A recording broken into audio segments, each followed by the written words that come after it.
tepat tanggal 17 Agustus di hari Jumat itu tahun 1945 jam 10 pagi di Jalan Pegangsaan Timur. Jangan lupakan nomor 56. Nomor itu penting karena menunjukkan satu tempat tertentu. Kalau cuma jalannya saja berarti maaf ya, proklamasi berlangsung di jalan. Ini ada nomornya. Nomor itu menunjukkan kedudukan tempat. Ini jalan. Jalan apa namanya, Pak? Kistu Kencana, ya. Wisnu Kencana Timur, nomor 27, Masya Allah. Nomor 27 tempat ini. Kalau cuma Wisnu Kencana saja di jalan. Pertanyaan saya, kenapa tidak pernah dijelaskan dalam buku sejarah? Siapa yang punya rumah tempat yang nomor 56 itu? Jalan Pegangsaan Timur nomor 56. Rumah siapa nomor 56 itu? Ternyata itu rumah seorang pengusaha Muslim keturunan Yaman yang sangat cinta dengan negara kesatuan Republik Indonesia ini. Beliau mewakafkan rumahnya untuk kemerdekaan bangsa Indonesia. Namanya Syekh Faraj bin Marta. Mewakafkan rumahnya untuk proklamasi kemerdekaan Republik Indonesia.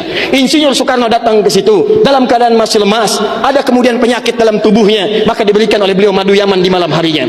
Siang-siangnya sudah fresh, dalam keadaan yang baik, maka digelorakanlah kemudian di sampingnya ada Bung Hatta, proklamasi sampai dengan ujungnya.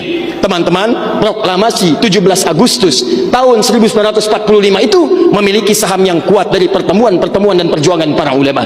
Karena itulah teriakan takbir yang digelorakan oleh Bung Tomo dari Surabaya itu, Allahu Akbar, Allahu Akbar. Terjemahan takbir itu kalau diterjemahkan dalam bahasa Indonesia adalah Allah yang maha besar, Allah yang maha kuasa. Kalimat Allah yang maha kuasa itu Negara Kesatuan Republik Indonesia mengapresiasi dan menanamkan dalam undang-undangnya. Baca pembukaan Undang-Undang Dasar. Atas berkat rahmat Allah yang maha kuasa. Kalimatnya Allah, tidak ada yang lain lagi. Atas berkat rahmat Allah yang maha kuasa, dan dengan didorongkan oleh keinginan luhur. Jadi keinginan luhur itu diletakkan di akhir setelah Allah yang maha kuasa. Karena dari dulu itu memang punya keinginan luhur, pengen merdeka, tapi belum dapat.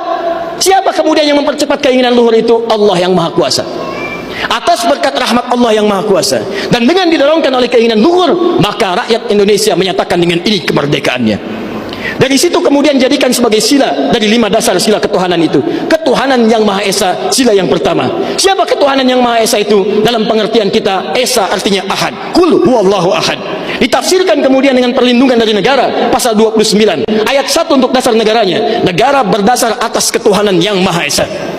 Karena itu kalau di bumi Indonesia ini ada orang-orang yang anti Tuhan, ada orang-orang yang menolak ketuhanan, sesungguhnya dia sedang melanggar undang-undang. Dan pasal 29 ayat 2-nya, negara menjamin kita untuk menerapkan nilai-nilai ketuhanan dalam bentuk ibadah. Perhatikan bacaannya. Negara menjamin kemerdekaan tiap-tiap penduduk untuk memeluk agamanya masing-masing dan beribadah menurut agama dan kepercayaannya itu.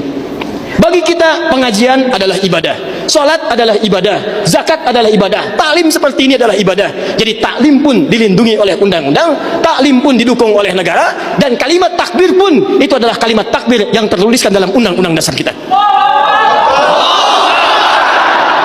Jadi kalau ada anak bangsa yang anti dengan kalimat takbir, itu artinya anak bangsa yang tidak mengenal perjuangan nenek moyang kita yang telah mewujudkan negara kesatuan Republik Indonesia. Takbir.